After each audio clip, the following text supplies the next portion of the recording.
Guys welcome to my channel and भूल तो नहीं गए ना चैप्टर नंबर 1 हिस्ट्री के हाउ व्हेन एंड वेयर को। सो आज मैं लाई हूँ उसका part 2। So let's begin. So हमने यहाँ तक पढ़ लिया था कि हम डेट्स इम्पॉर्टेंट क्यों हैं। हमने जेम्स मिल के भी बारे में भी पढ़ा था, पीरियडाइजेशन क्या होता है ये पढ़ा था, कॉलोनियल क्या होता है हमने ये भी पढ़ा था। सो अब आगे बढ़ते हैं हम लोग। सो यहाँ पे ब्रिटिश कैन बिलीव क्या मानती थी एडमिनिस्ट्रेशन में रिकॉर्ड्स को लेके, उनके क्या बिलीव्स थे वो हम जानने वाले हैं। सो पहला नंबर 1 उनका बिलीव था that the British believe that the act of writing was important. कोई भी इंस्ट्रक्शन हो गया, प्लान हो गया, कोई भी पॉलिसी हो गई, कोई भी डिसीजन हो गया उनका, कोई भी एग्रीमेंट हो गया, है ना, हर चीज़ अच्छे से क्लियरली लिखी जानी चाहिए। Everything should be clearly written up, okay, and जिससे वो बाद में स्टडी हो सके एंड उस पर डिबेट्स हो सके।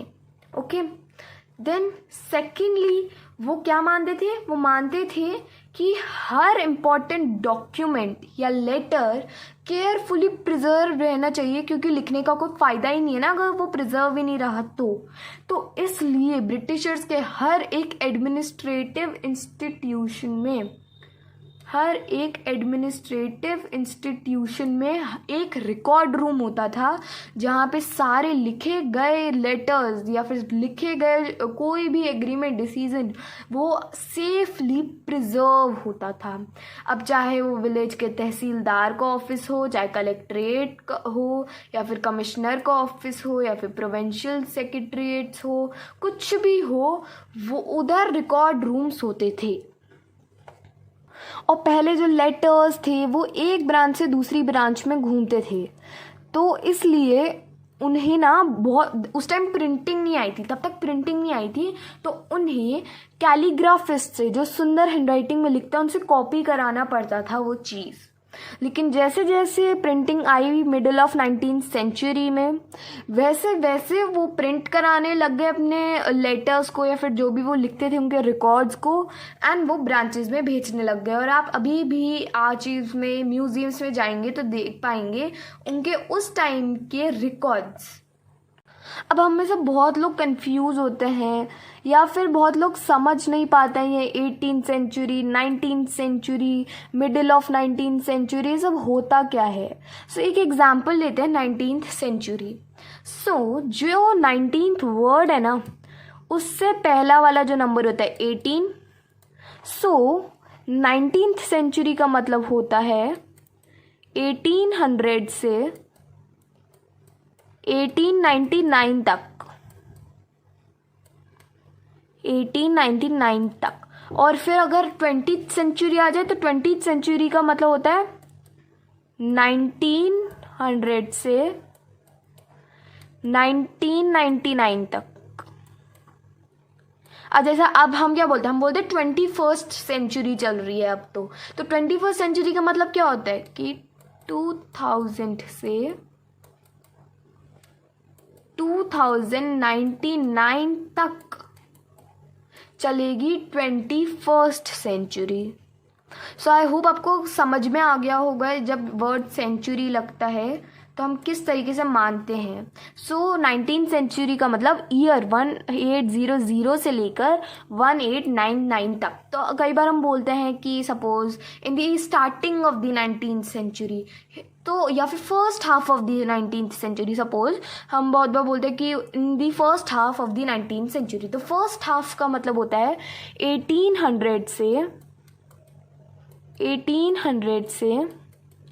1850 तक का, क्योंकि 100 ईयर्स का पूरा एक हो गया ये। सो 100 में से हम हाफ कर दें उसका, सो 1850 वाला हो गया, 1800 to 1850 first part and 1851 to 1899 second part. तो ये फर्स्ट पार्ट हो गया एंड सेकेंड पार्ट मैंने अभी बताया। तो आई होप आपके कन्फ्यूजन क्लियर हो गया होगा। Now surveys became important.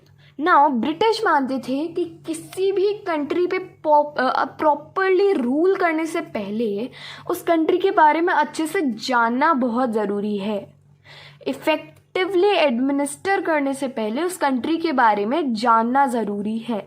इसलिए अर्ली 19th सेंचुरी, अब आप देखिए अर्ली 19th सेंचुरी का मतलब होता है 1800 से 1850 के बीच में उन्हें सर्वे स्टार्ट किए। किस चीज़ के सर्वेज, मतलब जगह जगह जाके वो देखते थे कि उस जगह की टोपोग्राफी कैसी है, उस जगह का सॉइल क्वालिटी कैसी है, फ्लोरा फोना कैसे हैं, लोकल हिस्टोरीज देखते थे वो, क्रॉपिंग पैटर्न देखते थे वो वहाँ का, हर जगह का, क्योंकि क्रॉपिंग पैटर्न डिफरेंट होता है। All the facts seen as necessary to know what the administer the region. Suppose कोई एक्स रीजन को रूल कब तक कैसे करेगा, कोई ये रीजन है एक्स, तब वो कोई भी पर्सन उस एक्स रीजन को अच्छे से रूल नहीं कर सकता जब तक उसे पता ना हो वहाँ का cropping pattern, topography and all everything. और 10 ईयर्स के अंदर ही बहुत सारे सर्वेज हो गए थे, जैसे botanical surveys, zoological surveys, archaeological surveys, anthropological surveys and forest surveys. Now what official records do not tell. तो हमने ये तो पढ़ा कि भाई वो लोग ऑफिशियल रिकॉर्ड्स बनाते थे, बट ये जो ऑफिशियल रिकॉर्ड्स है वो चीज़ क्या नहीं बताते थे। सो ये रिकॉर्ड्स जो हैं वो नहीं बताते थे कि about the other people, life of other people. उस रिकॉर्ड में तो क्या लिखा था कि आज ये वाला लॉ है, इस वाले लॉ को पास कर दिया गया है, आज ये हुआ, about everything about administration. But उधर ऐसा थोड़ी ना था कि आज लोगों ने ये किया, आज लोगों के साथ ये हुआ, आज लोगों ने ये रिवॉल्ट किया, ये सब थोड़ी ना लिखा रहता था उसमें। सो लोगों के बारे में, उस कंट्री के लोगों के बारे में नहीं लिखा रहता था। तो अब हम उसे ढूंढे कैसे, ढूंढने जाएं तो हमारे पास वो बहुत है, बट डिफ़िकल्ट है ढूंढना। लेकिन अब हम कौन से सोर्सेज पे बिलीव कर सकते हैं, लोगों के बारे में जानने के लिए हम कौन से सोर्सेज पे बिलीव कर सकते हैं। डायरीज ऑफ पीपल, लोग डेली डायरीज लिखते हैं कि आज हमारे साथ ये हुआ, ये करा, तो diaries of people. Accounts of pilgrims जो होते हैं ना, तीर्थ यात्री, उनके अकाउंट्स, ट्रैवलर्स के अकाउंट्स कि आज हमने ये देखा, ऐसा मंदिर है, ये है, वो है। ऑटोबायोग्राफीज ऑफ इम्पोर्टेंट पर्सनालिटीज, जैसे गांधी जी की हो गई, और भी बहुत सारे लोगों की ऑटोबायोग्राफीज हम मान सकते हैं। Popular booklets that was sold in the local bazaars, उस बुकलेट में क्या लिखा रहता था, इस एरिया में ये हुआ, उस एरिया में वो हुआ, एंड एवरीथिंग। नाउ जैसे जैसे न्यूज़पेपर्स आए, पब्लिक में इश्यूज डिबेट होने लगे, नहीं मुझे तो ये सही लगता है, नहीं मुझे तो ये गलत लगता है। Leaders and reformers rode to spread their ideas. Leaders और रिफॉर्मर्स जो होते थे वो न्यूज़पेपर में अपने विचार लिखते थे, अपने आइडियाज़, हमें ये लगता है हमें ये करना चाहिए, हमें लगता है हमें वो करना चाहिए, अपने आइडियाज़। पोएट्स और नॉवलिस्ट क्या करते थे, वो लिखते थे अपनी फीलिंग्स को एक्सप्रेस करने के लिए। उस टाइम के बहुत सारे कवि भी बहुत पॉपुलर हैं, उनकी जो पोम्स हैं। देन ये सब तो, ये जो मैंने बताया, डायरीज, अकाउंट्स, ऑटोबायोग्राफीज, बुकलेट्स, ये सब कौन लिख सकते हैं, लिटरेट पीपल ही लिख सकते हैं। But what about illiterate people like tribals, peasants, workers working in the mines, या फिर poors on the street, they don't know how to read and write. Then हम उनकी लाइफ के बारे में कैसे पता करें, पता चल सकता है बट थोड़ा डिफिकल्ट है, एंड इस बुक में हम पता भी कर लेंगे। सो गाइज़, यहाँ पर हमारा पूरा चैप्टर ख़त्म हुआ। नेक्स्ट पार्ट में मैं आपको क्वेश्चन आंसर्स कराऊंगी। अगर आपको कोई भी डाउट हो तो आप मेरे को कमेंट सेक्शन में बता सकते हैं। मैं मिलती हूँ आपको अपनी नेक्स्ट वीडियो में। Till then take care and bye bye.